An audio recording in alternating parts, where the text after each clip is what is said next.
Hello, അപ്പോൾ നമ്മളിന്ന് ഒരു ഡയറി മിൽക്ക് മെൽട്ടാക്കി എടുക്കാൻ പോവാണ്. അപ്പോൾ അതിന് വേണ്ടിയിട്ട് ഒരു പാത്രത്തിൽ കുറച്ച് വെള്ളം എടുത്ത് ചൂടാക്കുക. എന്നിട്ട് അതിൻ്റെ അകത്തേക്ക് നമ്മളൊരു ചെറിയ പാത്രം കൂടി വെക്കണം. എന്നിട്ട് അതിലേക്കാണ് നമ്മൾ ചോക്ലേറ്റ് ഇട്ടിട്ട് മെൽറ്റ് ചെയ്ത് എടുക്കേണ്ടത്.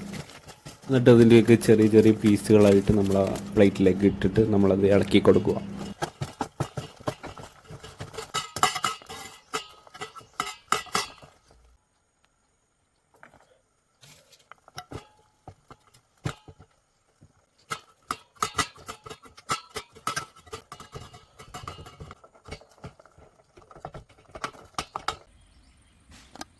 നല്ലപോലെ മെൽട്ടായി കിട്ടിയിട്ടുണ്ട്. അപ്പോൾ എല്ലാവരും എന്തെങ്കിലും ആവശ്യത്തിന് ചോക്ലേറ്റ് മെൽട്ടാക്കേണ്ട ആവശ്യം വന്നാൽ ഇതുപോലെ ട്രൈ ചെയ്ത് നോക്കുക. Okay, bye.